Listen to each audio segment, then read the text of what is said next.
Thank you for coming to visit Tamor Roses. My background is from Holland. I studied plant pathology and entomology in Holland, but straight after I finished that studies, I went to Israel. There I got involved in roses. That's 40 years ago.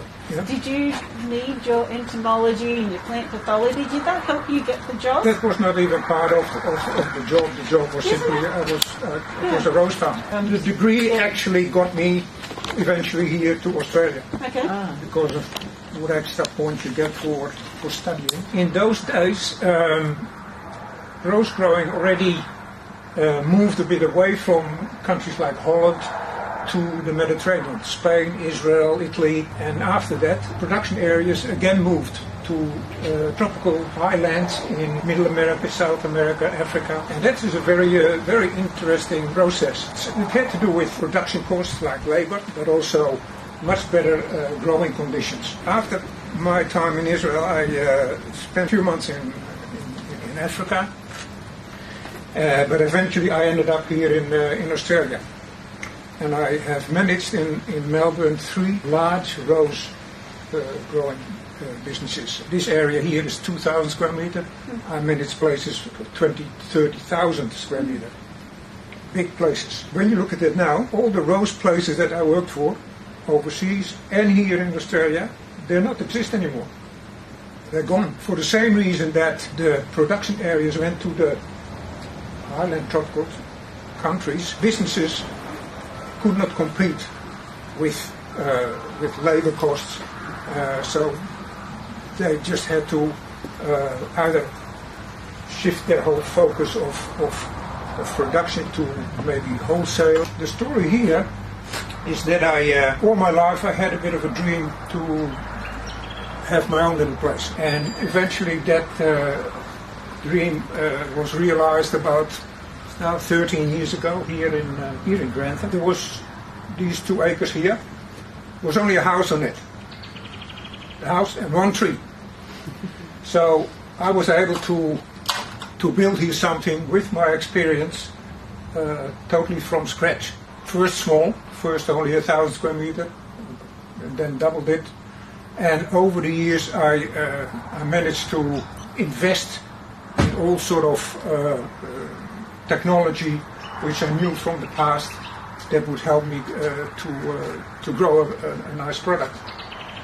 We grow here not standard roses but spray roses, which suit with this climate here. Summer can be pretty hot. When you grow roses, the best climate would be anything between probably at night some 12, 13 degrees to during the day 26, 27. The nights are not a problem, but in the summer even the nights will be too hot, which results in smaller flowers and shorter stems. Growing spray roses, that's not such a problem because spray roses is a single stem with multiple heads, but small heads. The heads are small anyways. It doesn't matter if it gets hot and get a bit smaller. But mainly the success of this place is due to having built a local market. Initially, I sold product through a friend of mine that you will visit later on. I used to grow for him, and he was a bit further down the road here. So I sold my flowers to him, mainly to Brisbane. But as you may know, in 2011 he had a major flood here, and that made him move away to the place where he is now in West Helder. But I stayed here because I couldn't move the place. The greenhouse was still there. I just had to refurbish it.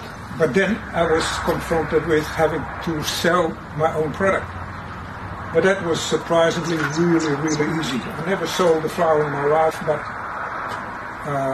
in no time at all I had found my existing customers and I built on that from there. And since that time we sell mainly everything here in Toowoomba, which is a fairly large city, and we go all over the place in Toowoomba. So are you selling to the florists? to the florist? Not so much florists, mainly wholesale and direct outlets like small grocery stores, delicatessen shops. I only have 2 florists, 2 wholesalers in Toowoomba. What sort of wholesaler is there at Toowoomba? There's 2 big wholesalers in Toowoomba. Is that There's Toowoomba Flower Market and Florenda. really? And they both do very well business because they are not just selling Toowoomba, they sell all over Queensland.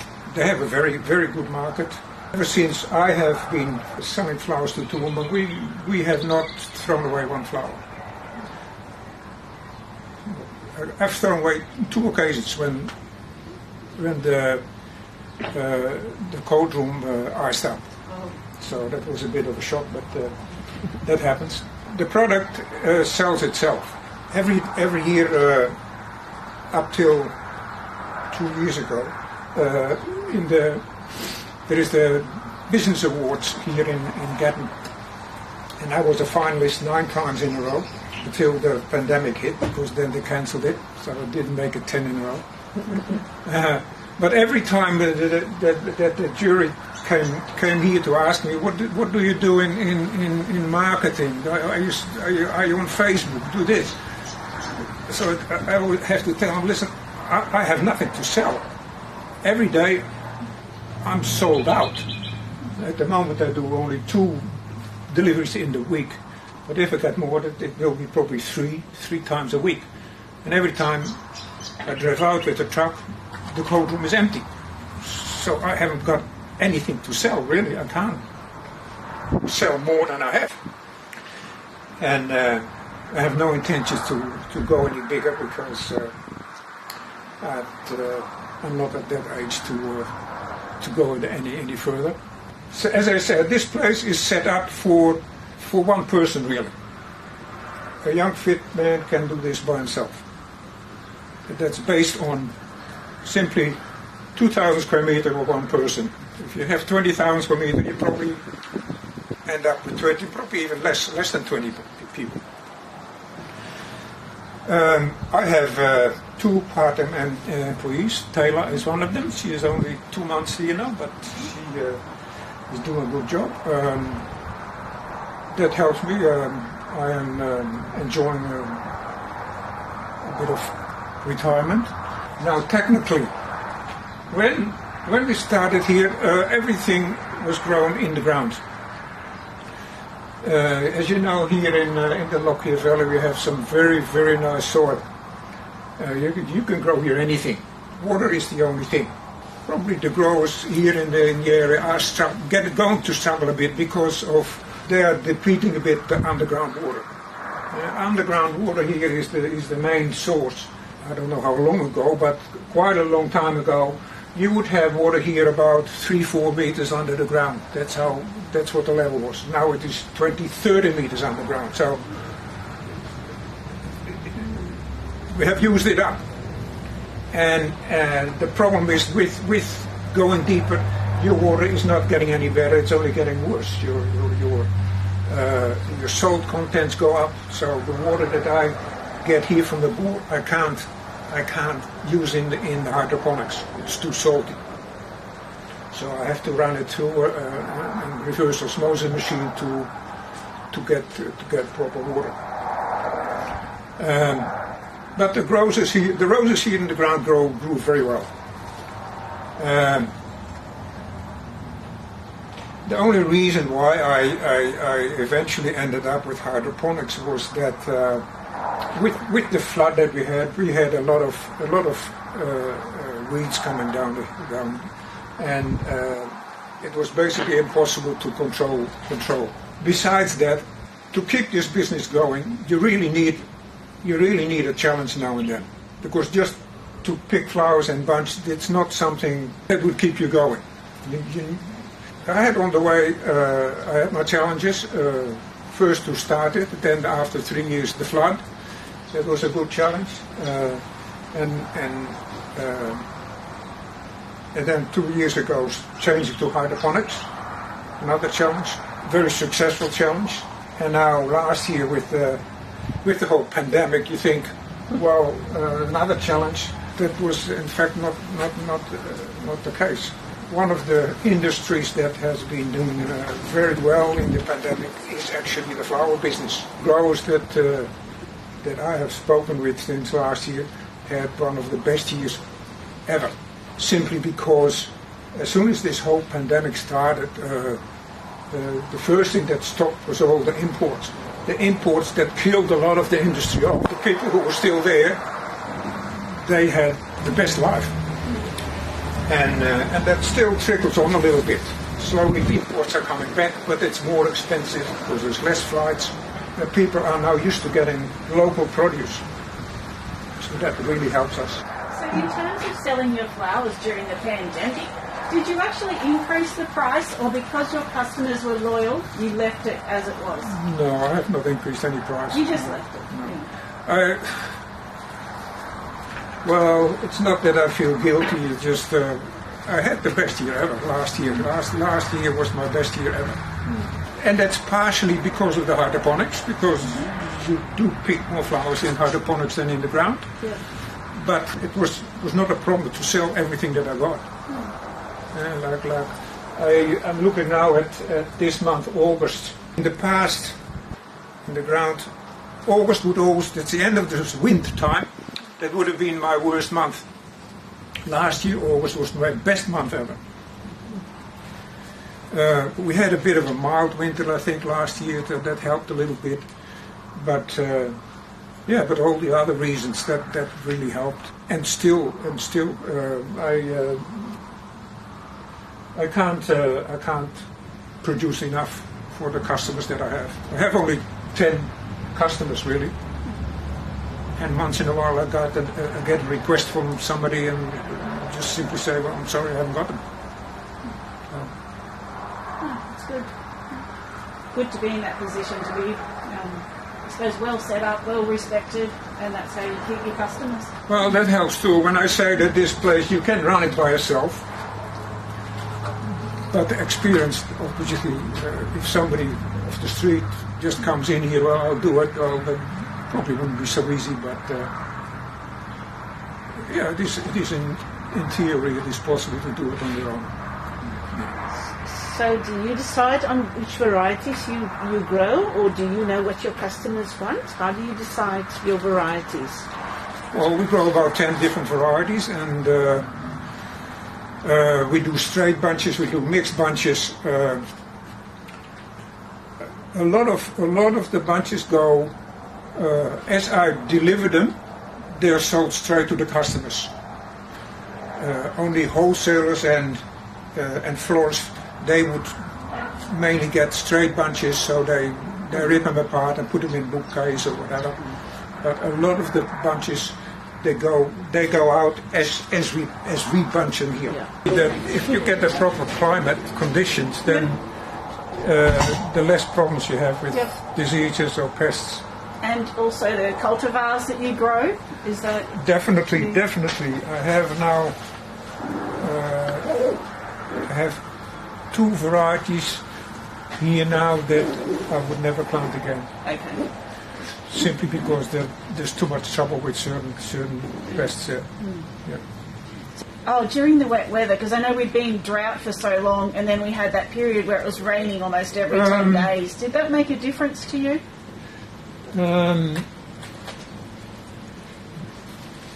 Indoors it becomes a problem at night if it's too humid. So what I don't like is really a warm night. Like last night was warm and humid, and then the heating that I have doesn't come on. Or it would be too expensive to run the heating to make it dry. So I rather have a cold night with the heating going. That keeps the humidity down. So on a cold night, indoors it will probably around 10-11 degrees, but the humidity is around 80%, 80-85%, and that is nice. If you get over 95, you get problems. And that happens when it gets too warm. Warm and cold is not nice. Warm and hot is not too bad. Like in the summer, I don't really care. The problems you get with roses outside is mainly wet foliage, which indoors you will never, it won't happen. We grow the plant in substrate.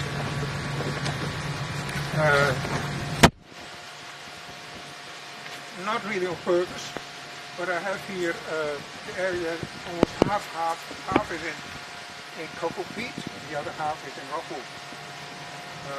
That was just because the availability. When I started it, I was a bit late with ordering the substrate, so I had to, all that stuff comes from overseas. Rockwool comes from, this type of rockwool comes out of Denmark, Rodan. Cocoa peat comes mainly out of India, Sri Lanka. So to get that stuff you have to order it at least 3 months ahead to get it here. So far I haven't seen much difference growing right.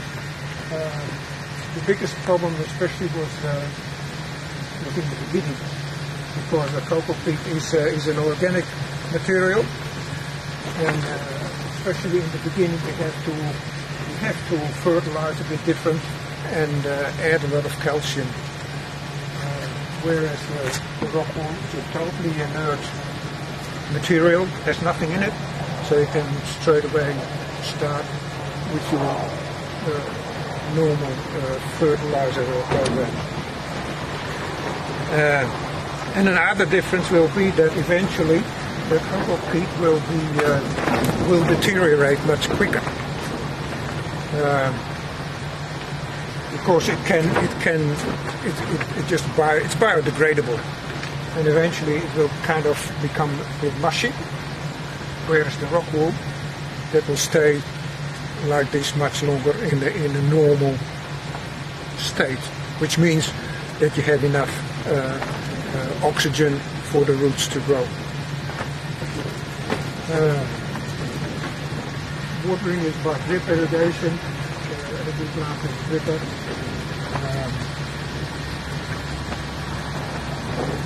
Fertilizer goes into the water. It's all automated. Climate-wise,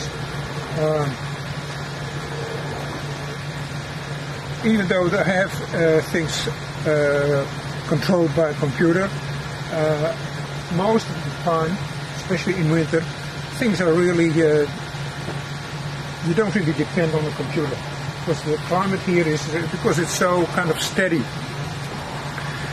Like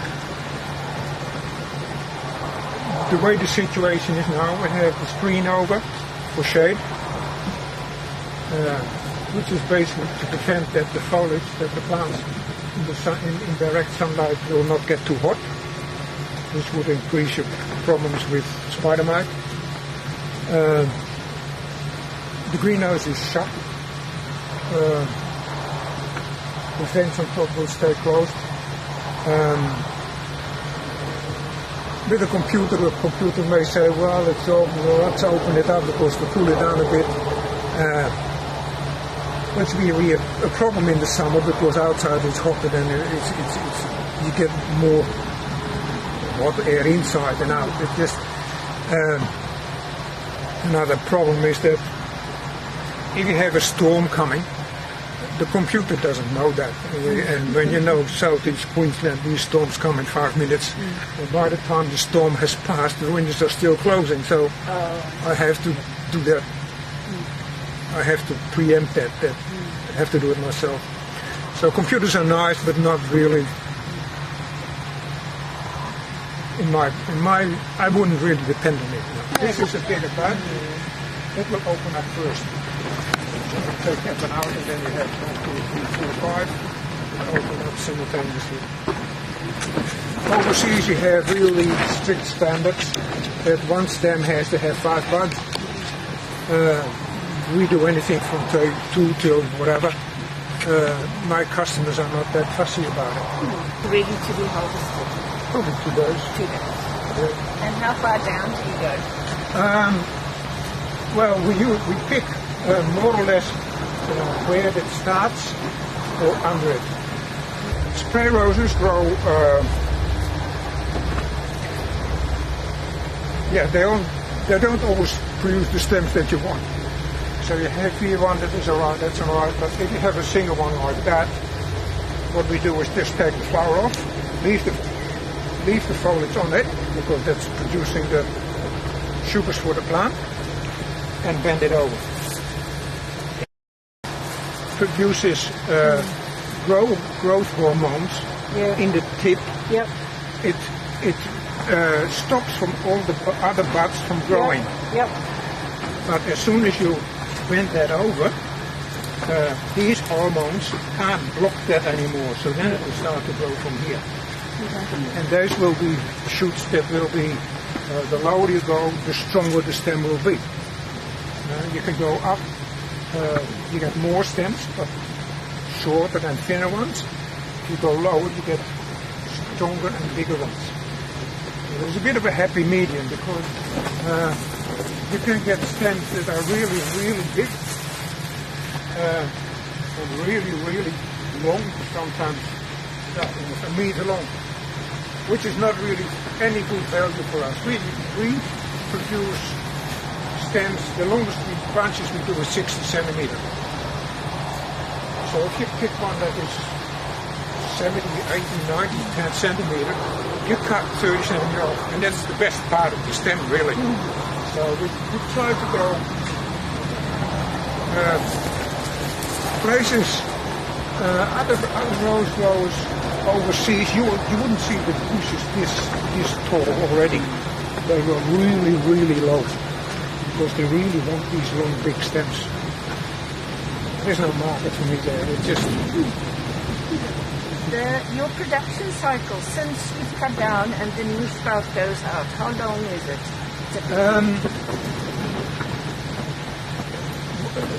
This flower is probably about 6 weeks.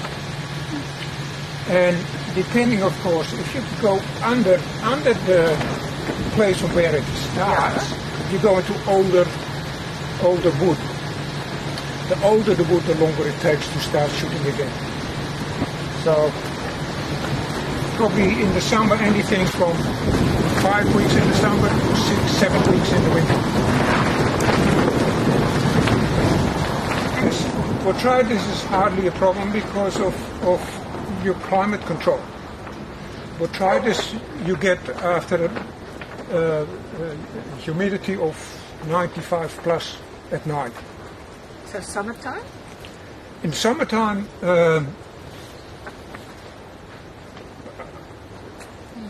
it's too hot, so either too hot, I don't know.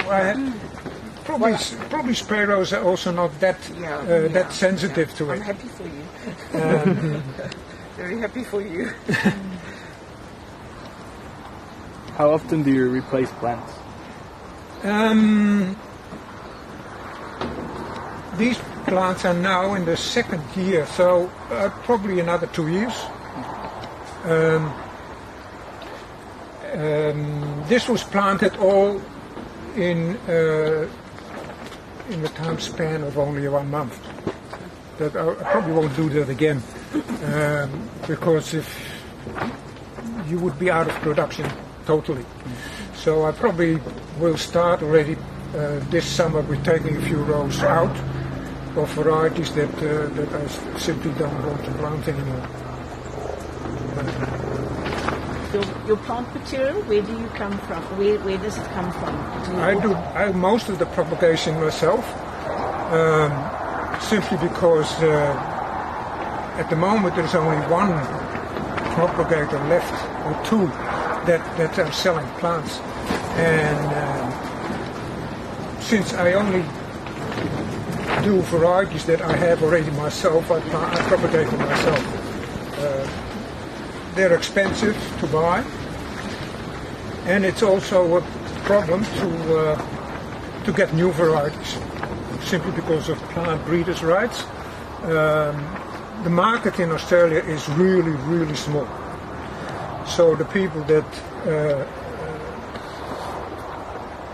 are dealing with new varieties, they don't want to sell them here.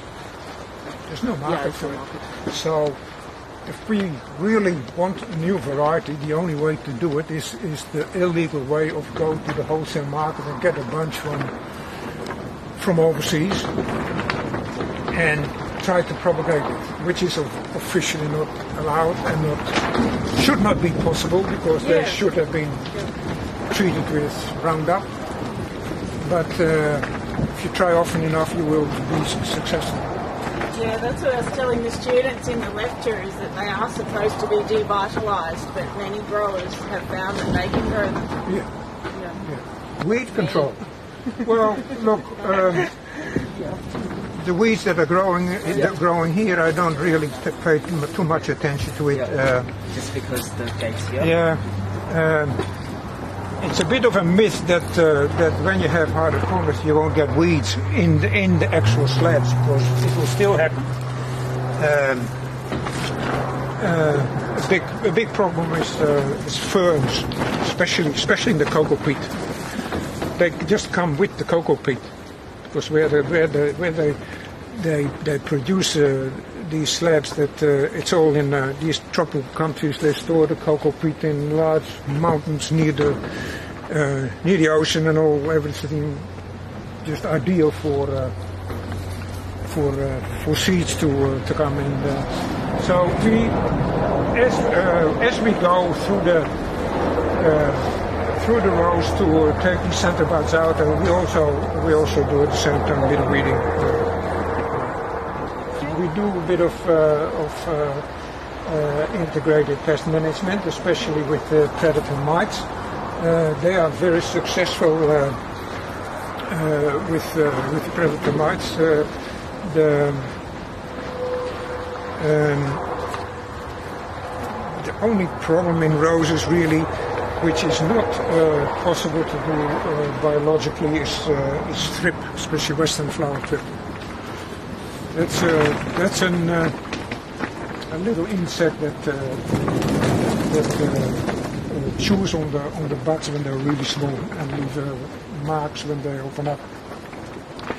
That has been probably caused by over the years all the time using chemicals.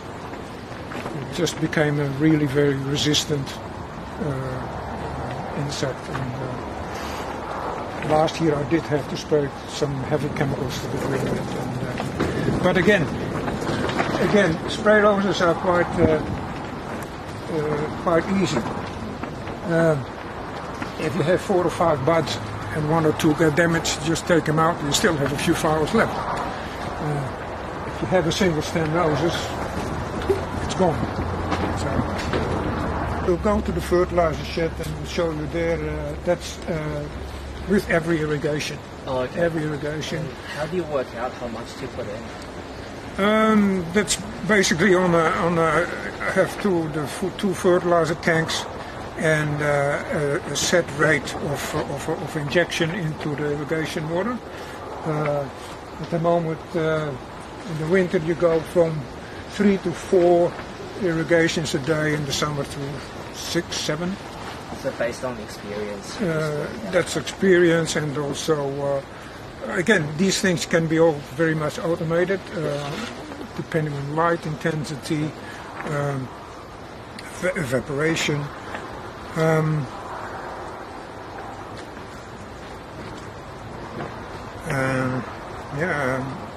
I have a very basic system, very simple injectors. So every irrigation. So that probably one has just happened now. Yep. See already we aim for about 25-30% excess, so that drains out, and it's collected. We recirculate it after having it disinfected with UV light. although there's not it's not such a big problem. It can be eventually with root diseases, but not as critical as a crop like gerbils. Then you have to be really, really careful with recirculating.